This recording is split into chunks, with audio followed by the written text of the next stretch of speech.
A Christmas Carol by Charles Dickens. Stave 5. The End of It. Yes, and the bedpost was his own. The bed was his own. The room was his own. Best and happiest of all, the time before him was his own to make amends in. "I will live in the past, the present, and the future," Scrooge repeated, as he scrambled out of bed.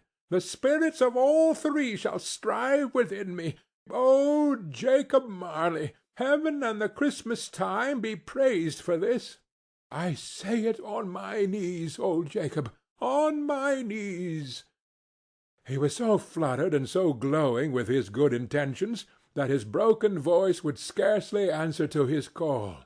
He had been sobbing violently in his conflict with the spirit, and his face was wet with tears. "They are not torn down," cried Scrooge, folding one of his bed-curtains in his arms. "They are not torn down, rings and all. They are here. I am here. The shadows of the things that would have been may be dispelled. They will be. I know they will." His hands were busy with his garments all this time, turning them inside out, putting them on upside down, tearing them, mislaying them, making them parties to every kind of extravagance. I don't know what to do," cried Scrooge, laughing and crying in the same breath, and making a perfect lacoon of himself with his stockings. "I am light as a feather. I am as happy as an angel. I am merry as a schoolboy. I am as giddy as a drunken man. A Merry Christmas to everybody. A Happy New Year to all the world. Hello there! Hello!" He had frisked into the sitting-room, and was now standing there, perfectly winded. "There's the saucepan that the gruel was in," cried Scrooge, starting off again and going round the fireplace. "There's the door by which the ghost of Jacob Marley entered. There's the corner where the ghost of Christmas Present sat. Oh, there's the window where I saw the wandering spirits. It's all right. It's all true. It all happened. Really, for a man who had been out of practice for so many years, it was a splendid laugh, a most illustrious laugh, the father of a long, long line of brilliant laughs. "I don't know what day of the month it is," said Scrooge. "I don't know how long I've been among the spirits. I don't know anything. I'm quite a baby. Never mind. I don't care. I'd rather be a baby. Hello! Whoop! Hello there!" He was checked in his transports by the churches ringing out the lustiest peals he had ever heard. Clash, clang, hammer! Ding, dong, bell! Bell, dong, ding, hammer, clang, clash! Oh, glorious, glorious! Running to the window, he opened it and put out his head. No fog, no mist, clear, bright, jovial, stirring cold, cold, piping for the blood to dance to, golden sunlight, heavenly sky, sweet fresh air, merry bells. Oh, glorious, glorious! "What's to-day?" cried Scrooge, calling downward to a boy in Sunday clothes, who perhaps had loitered in to look about him. "Aye," returned the boy, with all his might of wonder. "What's to-day, my fine fellow?" said Scrooge. "To-day?" replied the boy. "Why, Christmas Day." "It's Christmas Day," said Scrooge to himself. "I haven't missed it. The spirits have done it all in one night. Oh, they can do anything they like. Of course they can. Of course they can. Hello, my fine fellow." "Hello," returned the boy. "Do you know the poulterers in the next street but one at the corner?" Scrooge inquired. "I should hope I did," replied the lad. "Ah, an intelligent boy," said Scrooge. "A remarkable boy. Do you know whether they've sold the prize turkey that was hanging up there? Not the little prize turkey, the big one." "What, the one as big as me?" returned the boy. "What a delightful boy!" said Scrooge. "It is a pleasure to talk to him. Yes, my buck. It's hanging there now. replied the boy. "Is it?" said Scrooge. "Go and buy it." "Walker!" exclaimed the boy. "No, no," said Scrooge. "I am in earnest. Go and buy it, and tell 'em to bring it here, that I may give them the direction where to take it. Come back with the man, and I'll give you a shilling. Come back with him in less than 5 minutes, and I'll give you half a crown." The boy was off like a shot.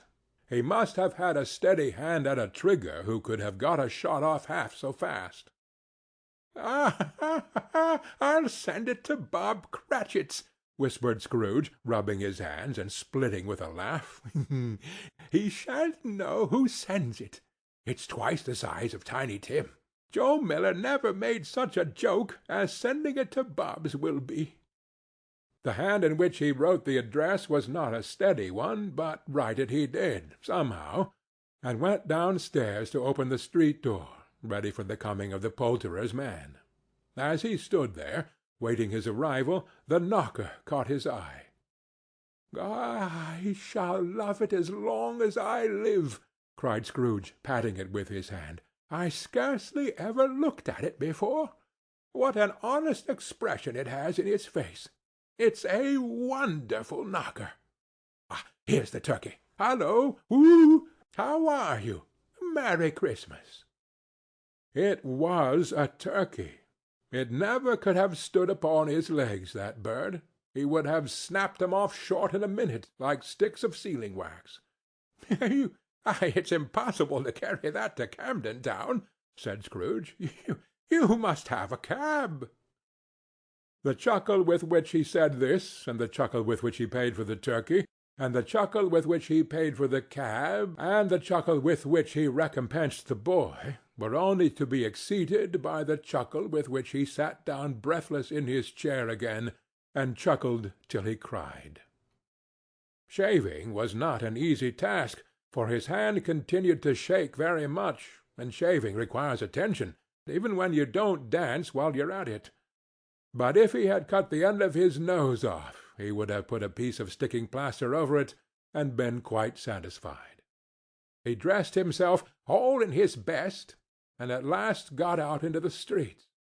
The people were by this time pouring forth, as he had seen them with the Ghost of Christmas Present, and walking with his hands behind him, Scrooge regarded every one with a delighted smile. He looked so irresistibly pleasant, in a word, that 3 or 4 good-humored fellows said, "Good morning, sir. A Merry Christmas to you." And Scrooge said often afterwards that of all the blithe sounds he had ever heard, those were the blithest in his ears.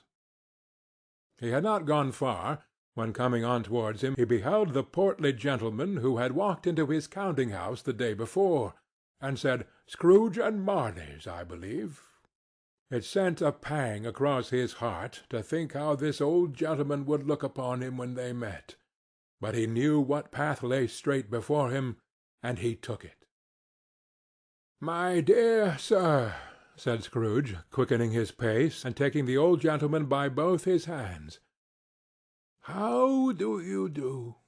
I hope you succeeded yesterday. It was very kind of you. A Merry Christmas to you, sir." "Mr. Scrooge?" "Yes," said Scrooge, "that is my name, and I fear it may not be pleasant to you. Allow me to ask your pardon. And will you have the goodness—" Here Scrooge whispered in his ear. "Lord bless me!" cried the gentleman, as if his breath were taken away.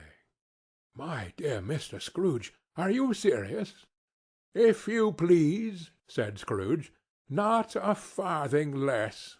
A great many back payments are included in it, I assure you. Will you do me that favor?"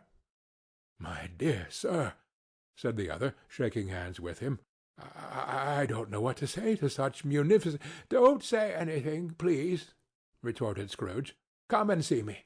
Will you come and see me?" "I will," cried the old gentleman, and it was clear he meant to do it. "Thank'ee," said Scrooge. "I am much obliged to you. I thank you 50 times. Bless you." He went to church, and walked about the streets, and watched the people hurrying to and fro, and patted children on the head, and questioned beggars, and looked down into the kitchens of houses, and up to the windows, and found that everything could yield him pleasure. He had never dreamed that any walk, that anything, could give him so much happiness. In the afternoon he turned his steps towards his nephew's house. He passed the door a dozen times before he had the courage to go up and knock. But he made a dash and did it. "Is your master at home, my dear?" said Scrooge to the girl. "Nice girl, very." "Yes, sir." "Where is he, my love?" said Scrooge. "He's in the dining-room, sir, along with mistress. I'll show you upstairs, if you please." "Thank ye. He knows me," said Scrooge, with his hand already on the dining-room lock. "I'll go in here, my dear." He turned it gently, and sidled his face in round the door. They were looking at the table, which was spread out in great array, for these young housekeepers are always nervous on such points, and like to see that everything is right. "Fred," said Scrooge. Dear heart alive, how his niece by marriage started!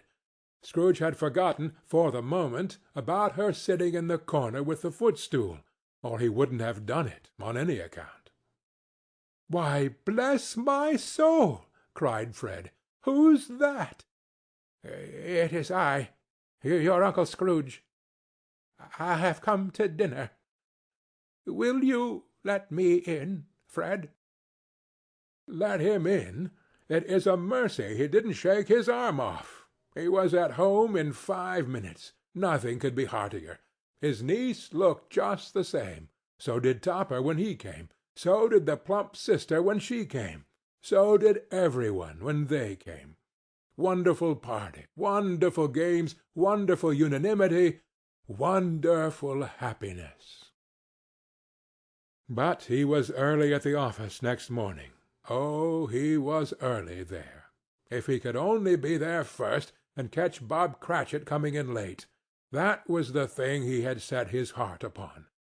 And he did it. Yes, he did. The clock struck 9. No Bob. 1/4 past. No Bob. He was full 18 minutes and a half behind his time. Scrooge sat with his door wide open, that he might see him come into the tank. His hat was off before he opened the door, his comforter too. He was on his stool in a jiffy, driving away with his pen, as if he were trying to overtake 9 o'clock. "Hallo!"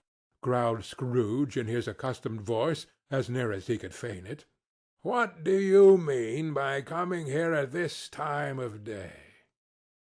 "I am very sorry, sir," said Bob. "I am behind my time." "You are?" repeated Scrooge. "Yes, I think you are. Step this way, sir, if you please." "It's only once a year, sir," pleaded Bob, appearing from the tank. "It shall not be repeated. I was making rather merry yesterday, sir." "Now, I'll tell you what, my friend," said Scrooge. "I am not going to stand this sort of thing any longer. And therefore," he continued, leaping from his stool and giving Bob such a dig in the waistcoat that he staggered back into the tank again, "and therefore I am going to raise your salary." Bob trembled, and got a little nearer to the ruler. He had a momentary idea of knocking Scrooge down with it, holding him, and calling to the people in the court for help and a strait waistcoat. "A Merry Christmas, Bob," said Scrooge, with an earnestness that could not be mistaken, as he clapped him on the back. "And a merrier Christmas, Bob, my good fellow, than I have given you for many a year. I'll raise your salary, and endeavor to assist your struggling family. And we will discuss your affairs this very afternoon over a Christmas bowl of smoking bishop, Bob. Make up the fires, and buy another coal-scuttle before you dot another I, Bob Cratchit." Scrooge was better than his word. He did it all, and infinitely more, and to Tiny Tim, who did not die, he was a second father. He became as good a friend, as good a master, and as good a man as the good old city knew, or any other good old city, town, or borough in the good old world. Some people laughed to see the alteration in him, but he let them laugh and little heeded them, for he was wise enough to know that nothing ever happened on this globe for good at which some people did not have their fill of laughter in the outset, and knowing that such as these would be blind anyway, he thought it quite as well that they should wrinkle up their eyes in grins as have the malady in less attractive forms. His own heart laughed, and that was quite enough for him.